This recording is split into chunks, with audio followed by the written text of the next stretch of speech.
ስሜ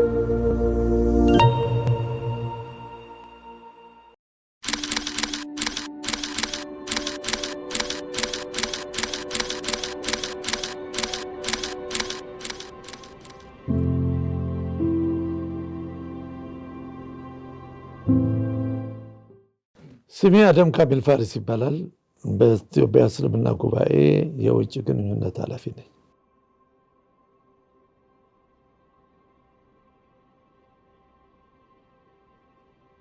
ይሄ ዘርፍ በድሮ አልነበረም።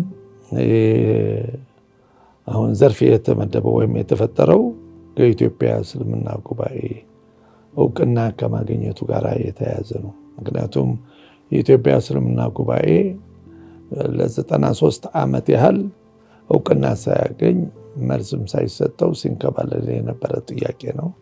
ከ1924 በሼክ ሰይድ ሷዲቅ ደሴ ጥያቄ ቀረበ፣ መልስ አልተሰጠውም። ከዛ 1966 ትልቁ ሰላማዊ ሰልፍን በለው አሁንም ይሄ ጥያቄ ነበረ፣ መልስ አላገኘም። ከዛ በህዳር 1987 አሁንም ትልቅ ሰላማዊ ሰልፍ ተደርጎ ኢትዮጵያ እስልምና ጉባኤ እውቅና እንዲያገኝ እንዲመሰረት ተጠየቀ፣ መልስ አላገኘም። የ2004 በድምፃችን መለስ የሚለው የታጀበው ሰላማዊ ሰልፍ ወይም ጥያቄ አሁንም የነበረው መልስ እስር ቤት ማስገባት ነበር። ጠያቂዎችን መልስ አላገኘም። በ2012 ነው መልስ ያገኘው ማለት እንችላለን፣ እውቅና ያገኘው። እውቅና ሲያገኝም የተሰጠው ኃላፊነት ምንድን ነው?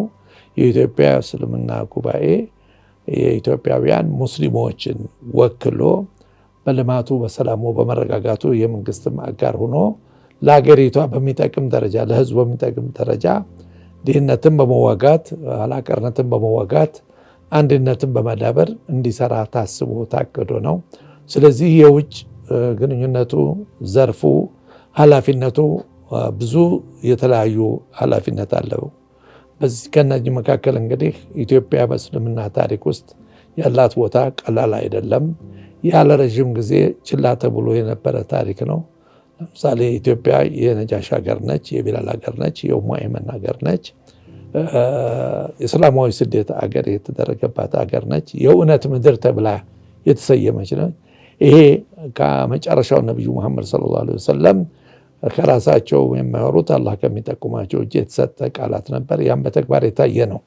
እንግዲህ የዚህ ባለቤት የሆነች ሀገር ይሄንን ያላትን ክብር 2 ቢሊዮን ሙስሊም በአሁኑ ጊዜ እያከበረው እያመነበት እየተቀበለ የመጣውን ይሄንን አባባል ነቢያዊ አባባል ወደ ተግባር ተቀይሮ 2 ቢሊዮን ሙስሊም በዓለም እንደዚች ሀገር ባለ ዕዳ መሆኗን የማሳወቅ ስራ ነው ትልቁ ስራችን እኛ ውጭ ግንኙነት ላይ። ይህም በተመለከተ ነው እንግዲህ እንቅስቃሴያችን የጀመርነው። አንደኛ የመጀመሪያ ደረጃ የነበረው ኃላፊነት ማን ነው የኢትዮጵያ እስልምና ጉባኤ የሚለውን የማሳወቅ ስራ፣ እሱ ላይ ትልቅ ስራ ተሰርቷል። ታትሞ ተዘጋጅቶ ማስረጃው ለእያንዳንዱ ኤምባሲዎች፣ ለእያንዳንዱ እስላማዊ ድርጅቶች በዓለም አቀፍ ላሉ ወይም ኢትዮጵያ እስልምና ጉባኤ ለመጎብኘት የሚመጡ አምባሳደሮችም ሆነ መሪዎችም ሆነ ዴሌጌሽንም ሆነ ለነሱ የመስጠትና የማሳወቅ ሁኔታ አንዱ ስራ ነበር። ሁለተኛ ከኛ የሚላከው ዴሌጌሽን ወደ ውጭ ያንን መረጃ ይዞ በሚሄድበት ቦታ ሁሉ ማን ነው የኢትዮጵያ እስልምና ጉባኤ የሚለውንና ኢትዮጵያ በእስልምና ታሪክ ውስጥ ያላትን ቦታ የማሳወቅ ስራ ነው ሲሰራ የነበረው። በዚህ መልኩ ነው እንግዲህ እንቅስቃሴያችን የጀመርነውና ተግባራዊ የሆነ የመጣው ማለት እንችላለን።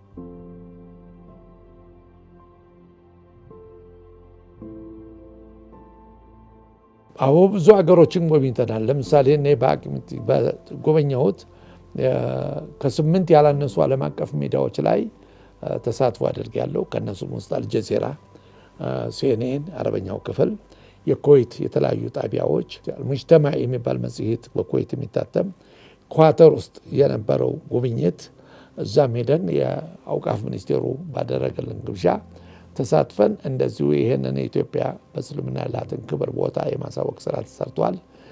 ወደ ኢሚሬትም 2 ጊዜ ተጉዤ ነበረ። አንድ ጊዜ የነጃሺ ቀን በሚል በኤምባሲው ተጋብዤ፣ ሁለተኛ የአድዋ ቀን በሚለው ደግሞ እንደዚሁ በዓል ከኤምባሲው በተጠራውበት ተደረገ ግብዣ። ይሄንኑ የእስልምና ጉባኤ ኃላፊነቱ ምንድን ነው የሚለውን የማሳወቅ መድረክ በሰፊው በመቶ ሺህ የሚቆጠር ህዝብ በተሳተፈበት ልናስረዳ ችለናል። ብዙ የተለያዩ ሜዲያዎችም ጋር ተሳትፈን እንደዚሁ ያንን ለማብራራት እንችላለን። አይን የሚባል ቻናል የኢሜሬት የሆነው በሱም ላይ ሰፊ ኢንተርቪው ሰጥተን በዛም ተላልፏል። ስለዚህ በዓለም አቀፍ ብዙ ለውጥ አምጥተናል ማለት እንችላለን። አሁን በተለይ አልጀዚራ ላይ በተሰጠው ሰፊ ጥናት ወይም ዘገባ በቀረበው የ1 ሰዓት ከ10 ደቂቃ የወሰደ ኢንተርቪው ነበረ። አለ የሚባለው አህመድ ፋል የሚባለው ጋዜጠኛ ነበረ ኢንተርቪው ያደረገኝ። እስካሁን ድረስ 2.4 ሚሊዮን ተከታታይ ያተረፈ ኢንተርቪው ነበር ማለት እንችላለን።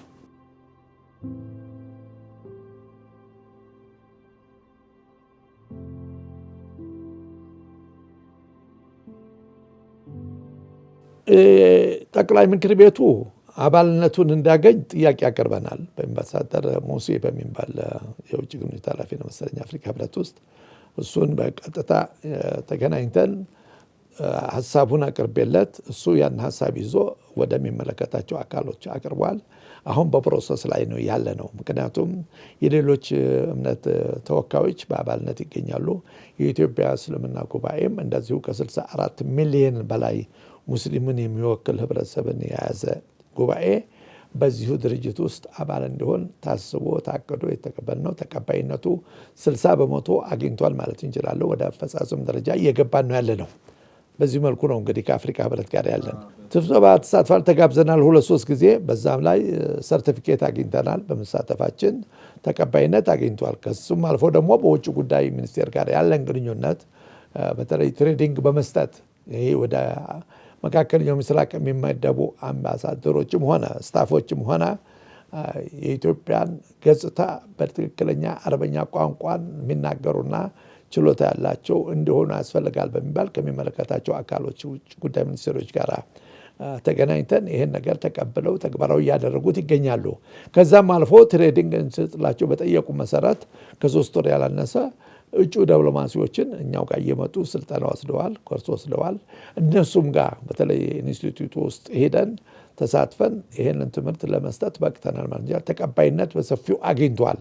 ምክንያቱም የመንግስት አካልም በአሁኑ ጊዜ ይሄንን ጉባኤ ለሰላሙ፣ ለመረጋጋቱ፣ ለልማቱ፣ ለኢንቨስትመንቱ፣ ለንግዱ አጋር ድርጅት ብቸኛ አማራጭ ነው ወደሚለው ድምዳሜ ላይ ነው የገቡት ማለት እንችላለን።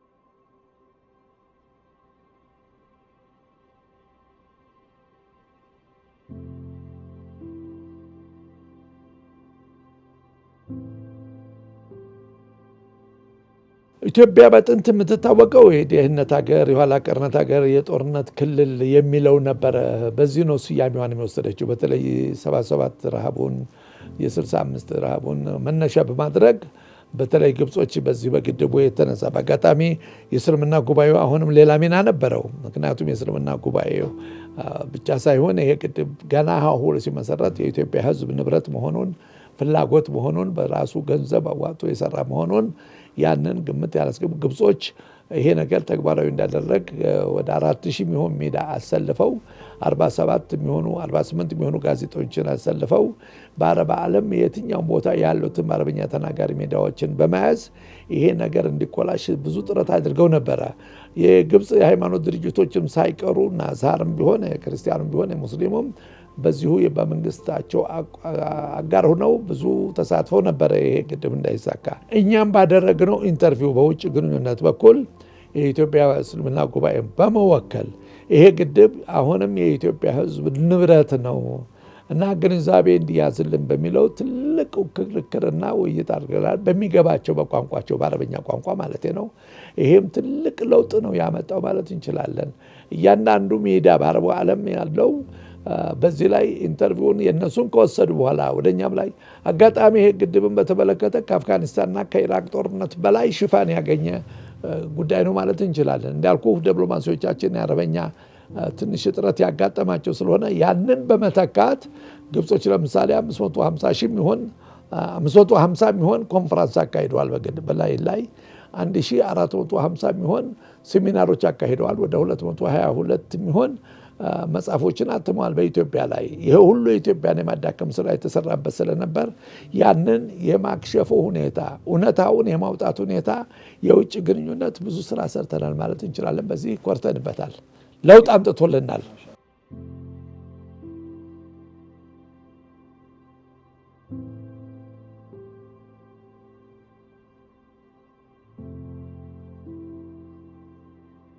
ይኸው ወደ 7 ድርጅቶች አሉ በዚህ በሙስሊሙ ዓለም ያሉ አፍሪካውያን ሀገራቶች በአባልነት ይገኙበታል። ለምሳሌ ራቢጧ አንዱ ነው። የዓለም አቀፍ የሙስሊሙ ድርጅት የሚባለው መካ የሚገኘው። ሁለተኛ የዓለም ሙስሊሙ አንድነት ህብረት ከ60 በላይ አገራቶችን ያቀፈ ነው። ረሻ እንኳ በአባልነት፣ ታይላንድ በአባልነት ትገኛለች። ኢትዮጵያ የለችም እዛ ውስጥ። ሌላው ሶስተኛው ደግሞ የሼክ ዛይድ የልማት ድርጅት የሚባል አለ። ኳተር ኢድ አሊሳን የሚባል ድርጅት አለ። ኩዌት የፈንድ ድርጅት አለ። እስላሚክ ባንክ አለ ጅዳ የሚገኘው ትልቁ ባንክ። ይሄ ስኮላርሽፕም ሆነ ብድርም የሚሰጥ ስልጠና የሚሰጥ። በእነኚህ ድርጅቶች ውስጥ ኢትዮጵያ የለችም። ለምን? የውጭ ፖሊሲያችን ተጥንት ጀምሮ ደካማ ነበረ። በአፄዎቹ ዘመን ከምዕራቡ ዓለም ጋር ነበረ የነበረው ግንኙነት። በሶሻሊስት ዘመን ደግሞ ከሶሻሊስት ሀገሮች ጋር ሆነ ግንኙነቱ። በኢህአዴግ ዘመን ደግሞ ለፖለቲካ ወይም ኢህአዴጎች በጥሩ አመለካከት ለድርጅት ታማኝነት የሆነው ነበር ዲፕሎማሲ ምደባው። እዛ አካባቢ የነበረው የዲፕሎማሲ ምደባ እጥረት ነበረውና ያንን ባለማወቃችን ባለመገንዘባችን እኛ ኢትዮጵያ ማለት ካላት 13 ነጥቦች ከመካከለኛው ምስራቅ ጋር የሚያስተሳስራትን በተግባር ልንተገብረው ልንፈጽሙ አልቻልንም። ለምሳሌ የህዝብ ለህዝብ ግንኙነት አለ። የካርታ አቀማመጥ ግንኙነት አለ። ከመካከለኛው ምስራቅ ነው። የእምነት ግንኙነት ሁሉም የሰማይ ሃይማኖቶች የመጡት ከመካከለኛው ምስራቅ ነው። የእስላማዊ ስደቱ ዓላማው፣ እቅዱ፣ ውጤቱ ምን ነበረ የሚለውንም ያንን ግንዛቤ ልናስጨበጥ አልቻልንም። የኢትዮጵያ ሙስሊሞች አናሳ ናቸው የሚለውን ነበረ ተመዝግቦ የነበረው። ያንን አሃዝ የመቀየር ሁኔታ ትልቅ ስራ ተሰርቷል ማለት እንችላለን። የቋንቋ ግንኙነት፣ የንግድ ግንኙነት ኢትዮጵያ ይሄንን ተጠቅማ ለቱሪስት ለኢንቨስትመንት አመቺ መሆኗን ያላት ተፈጥሯዊ ሁኔታ ለዚህ የሚጋብዝ መሆኑን ለማስገንዘብ ሞክረናል። ያም ውጤት አምጥቶልናል ማለት እንችላለን። የዛ ውጤት ነው ማለት እንችላለን። አሁን ኢንቨስትመንት ወደ ሀገር ውስጥ እየገቡ ያሉት በብዛት የዛ ውጤት የዛ ቅስቀሳ ውጤት ነው ማለት እንችላለን። እና ከዚህ መልኩ ነው መታየት ያለበት። ስለዚህ እስልምና ጉባኤው የሃይማኖት ድርጅት ብቻ ሳይሆን የልማቱም፣ የሰላሙም፣ የመረጋጋቱም የመንግስትም አጋር ሆኖ የሚፈጽም ድርጅት ነው ማለት እንችላለን። በዚህ መልኩ ነው እየሄደ ያለው።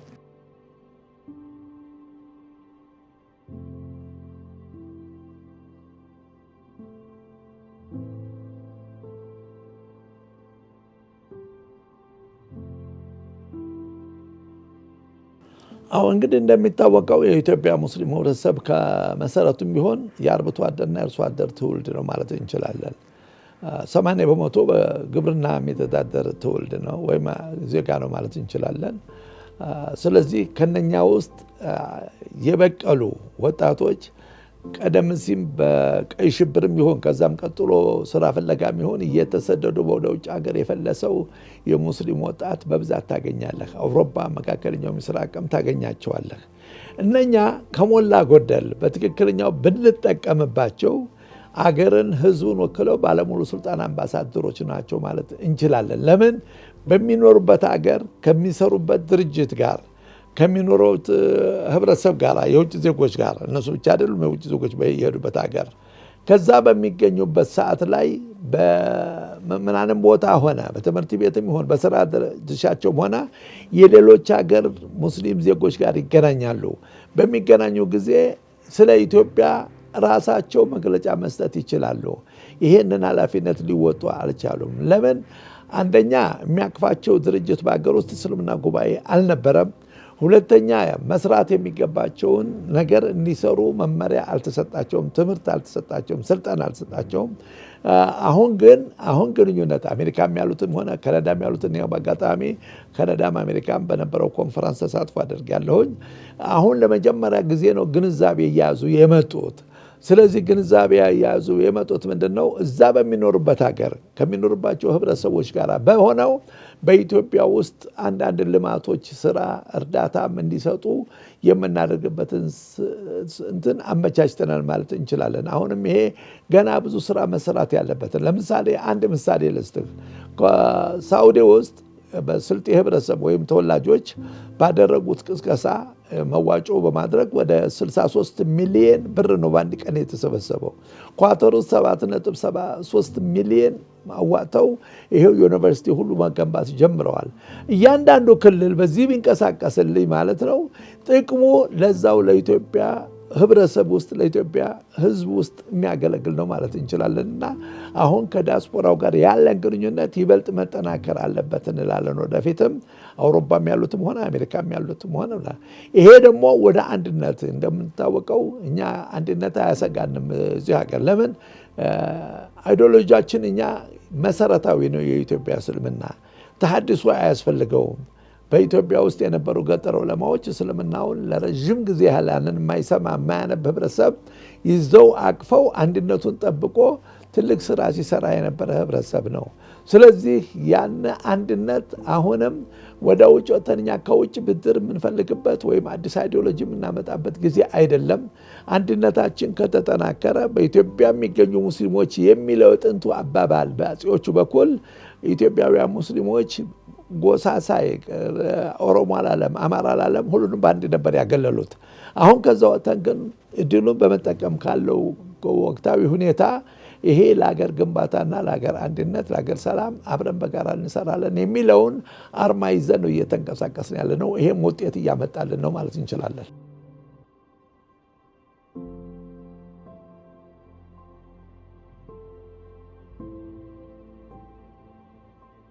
አለ ስኮላርሺፕ ማለት ቅድም ነገር ያለው 2 ቢሊዮን ሙስሊም በዓለም የትም ይሁን ማሌዥያም ይሁን ኢንዶኔዥያም ይሁን ቱርክም ይሁን ለኢትዮጵያውያን ባለዕዳ ናቸው ብለን ለኢትዮጵያ ባለዕዳ ስለሆኑ እኛ የትምህርት ዕድል አላገኘም ነበር። ወጣቱ ከጥንትም ቢሆን በገጠር የተወለደው የአርብቶ አደሩና የአርሶ አደሩ ልጅ በመሐንዲሶች ዘመናዊ ትምህርት የቀሰሙ ትውልድ ማፍራት አልቻልም ነበር።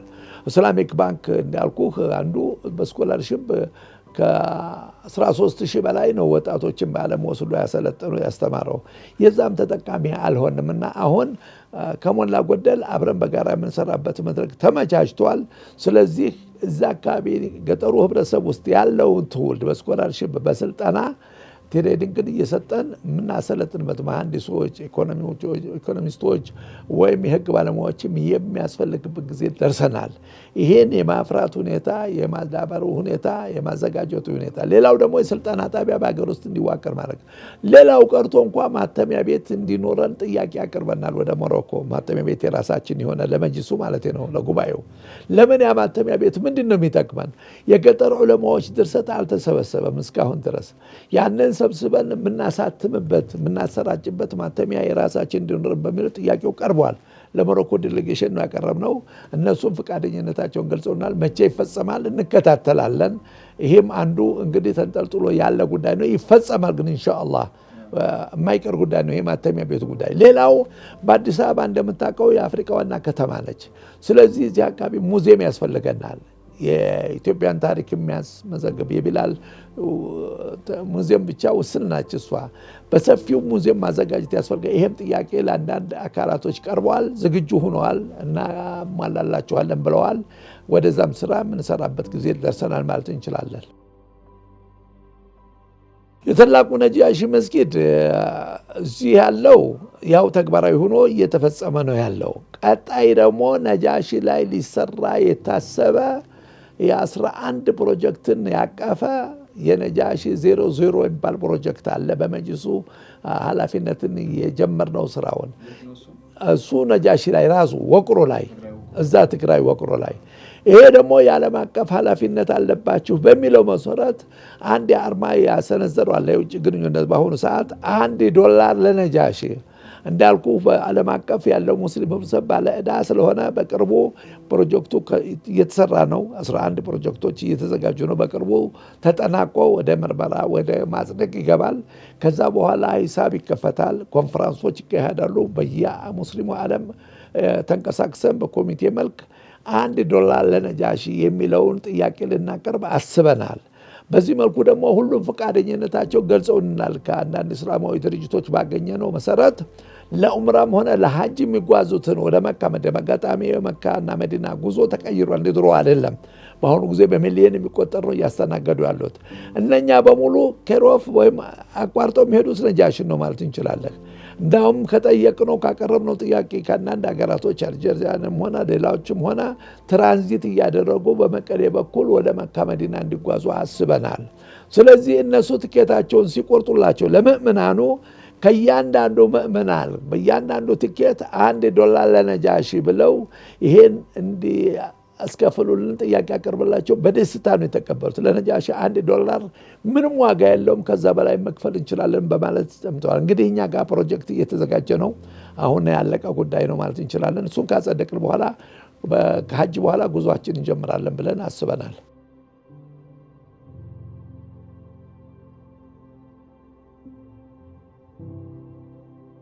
አውቀረ ገና ብዙ ስራ የኢትዮጵያ ያለው የአገሪቷም ሆነ የሙስሊሙ ህብረተሰብ ችግር ውዝፍ ዕዳ በጣም ከፍተኛ ነው። ከዛ ወጥተን አሁን በአጭር ጊዜ ተግባራዊ እናደርጋለን ማለት ግን ምንድነው እኛ ጋር የሚጠብቀው? ቀደም ሲል እንዳልኩ የሙስሊሙ ችግር አንድ አይነት ስለነበረ በአንድነት በህብረት ቁመን እኛ ተሐድሶ ያስፈልገን እስልምናው ላይ ሱፐር ሰለፊ፣ ኖርማል ሰለፊ፣ ኢኽዋኒ ሰለፊ ይሄ ሁሉ ቦታ የለውም እዚህ ሀገር። ወላ ተሞቱና ኢላ ወአንቱም ሙስሊሙን ነው መሰረታዊ ሐሳቡና እኛ አሻራችን በአረቡ ዓለም የትም ሀገር ብትሄድ ወደ ግብፅም ስትሄድ ወደ አልጀርስም ስትሄድ ወደ ቱርክም ስትሄድ ወደ ቻይናም ስትሄድ ወደ ኢንዶኔዥያም ስትሄድ የኢትዮጵያ ገጠር ዑለማዎችን አሻራ ታገኛለህ። ሳውዲ ውስጥ እስከ 82 በላይ የዑለማዎች ስም ዝርዝር አግኝቻለሁ። ኢንዶኔዥያ ወደ 2 ነበሩን፣ ግብፅ 7 ነበሩን። አልጀርስ ሙፍቲ የነበሩት አብደላ ድሪስ እሳቸው ናቸው ተሐድሶ ያደረጉት። ቱርክ ወደ 4 እናገኛለን። ስለዚህ የነኛ ዑለማዎች ባለቤት የሆነች ሀገር አሁን ከዓለም አቀፍ ሌላ አስተምሮ አትፈልግም፣ ዳዒዎችም አትፈልግም። ራሳችን ተቃቅተን ራሳችን ለሌላው ተርፈናልና ይሄንን አንድነታችንን ጠብቀን ወደ ልማት፣ ወደ ሰላም፣ ወደ መረጋጋት እንግባ። ይሄ ነው ጥያቄ።